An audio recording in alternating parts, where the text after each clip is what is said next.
Mój wuj jest fanatykiem motoryzacji. To nie jest początek pasty, tylko stwierdzenie faktu.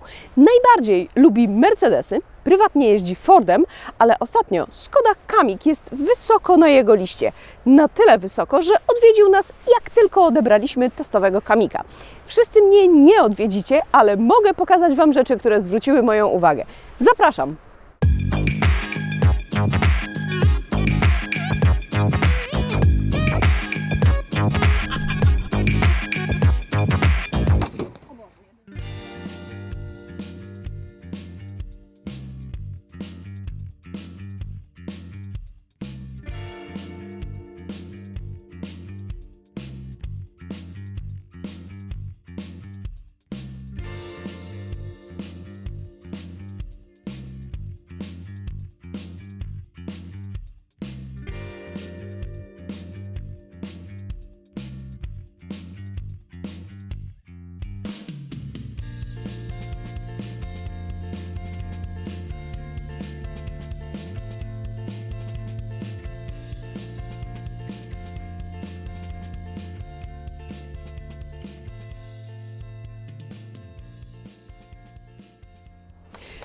Pojechałam Kamiqiem na zakupy i pierwsze, co zauważyłam w deszczowy dzień, bo takie są ostatnio, to, że drzwi nie zakrywają progów. Co prawda podobnie jest w Mercedesie GLE, ale to nie jest żadne usprawiedliwienie.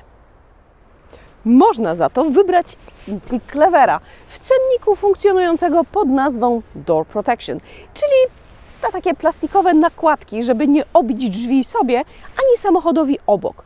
Przed laty wszyscy zakładali sobie takie na swoje maluchy i polonezy. Miałeś malucha czy poloneza? A potem wersję Deluxe wprowadził Ford. Otwierało się drzwi w fokusie, a tu hyc, wyskakiwała taka osłona. Wewnątrz jest tak jak w każdej nowej Skodzie, komfortowo i sensownie. Ten egzemplarz ma wirtualne zegary, ale można jeszcze wybrać klasyczne. W całym samochodzie jest dużo miejsca i zasadniczo nie mam na co narzekać. Ale żebyście mi nie pisali, że hashtag sprzedane, to powiem, że konsekwentnie uważam te uchwyty na napoje za beznadziejne, bo nie mieści się kubek ze Starbunia, a w wodzie to się ryby.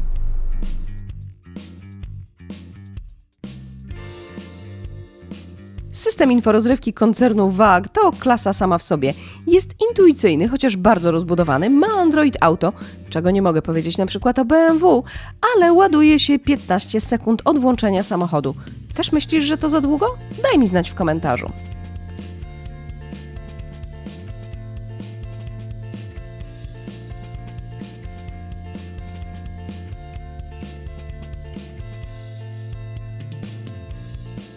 Najpierw myślałam, że nie ma podgrzewanych foteli. Potem znalazłam przycisk. Tylko 2 poziomy? Serio? W Superbie były 3 poziomy podgrzewania kierownicy. A potem okazało się, że ten sam przycisk włącza podgrzewanie kierownicy. Tak, wiem, problemy pierwszego świata. Ma te swoje grzane zydle i kierę, a dalej się pruje, jakby było o co. No jest, bo to niewygodne. Wolałabym osobny przycisk do kierownicy, osobny do foteli.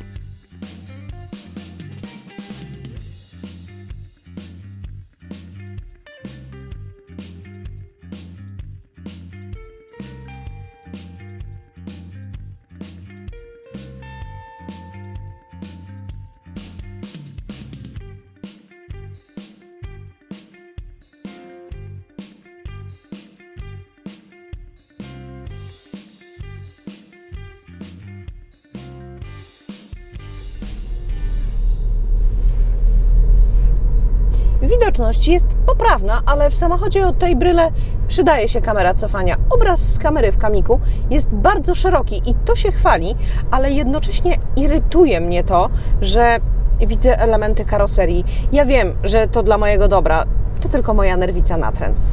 I czujniki parkowania żyją swoim życiem. Wyjeżdżam z parkingu, nie ma żadnych słupków samochodów, a tu się drze Pikachu, Pikachu! I czujnik na ekranie świeci na czerwono, jak oczy zjaranego licealisty, hashtag 100 dni do matury. Zawracam na 3 i znów czujnik piszczy, chociaż do niczego się nie zbliżam, nic nie wpadło pod samochód.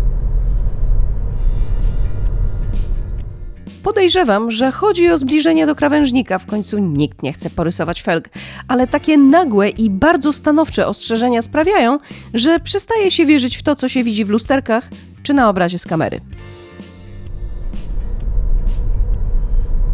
Kamik ma też największy prześwit w klasie, 188 mm. Można też zamówić wersję ze Sport Chassis Control, co skutkuje obniżeniem prześwitu o 10 mm.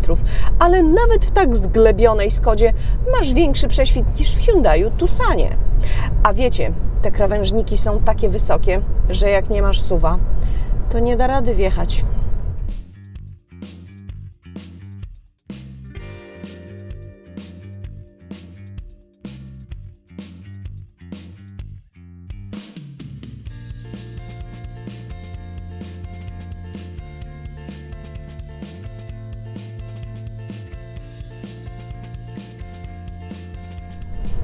Przy okazji, czy Wy też się gubicie w SUV-ach Skody?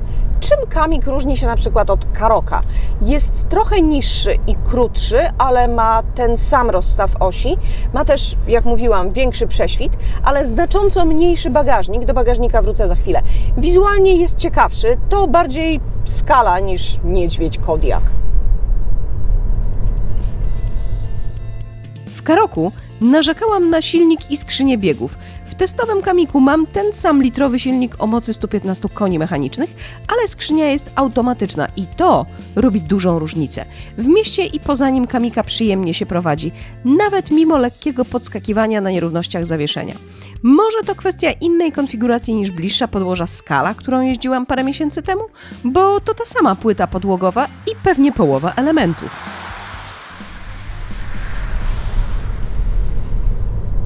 Wiem, że oczekujecie jakichś pogłębionych opisów wrażeń z jazdy, ale to jest Skoda do przemieszczania się, a nie do bicia rekordów toru.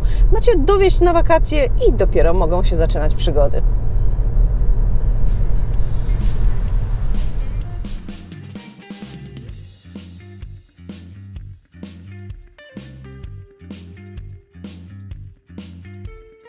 Na te wakacje totalnie można zabrać psia-psi i zrobić babskie wakacje, bo z tyłu jest dużo miejsca, są też opcjonalne 2 wejścia USB-C.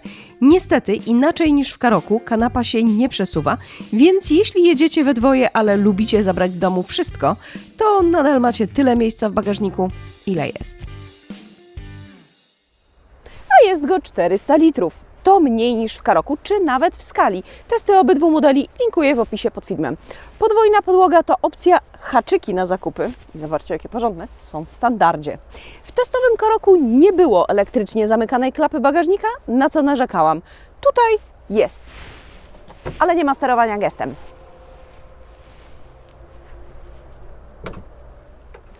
Podejrzewam, że mój wuj w końcu kupi tego Kamika, chociaż czeka na wersję z silnikiem 1.5 TSI. A czy ja bym go kupiła? Z perspektywy czasu pewnie wolałabym Karoka, ale z lepszym wyposażeniem. Chociaż moim zdaniem Kamik lepiej wygląda. A co zwróciło Twoją uwagę? Co dla Ciebie miałoby największe znaczenie przy wyborze samochodu? A co można pominąć?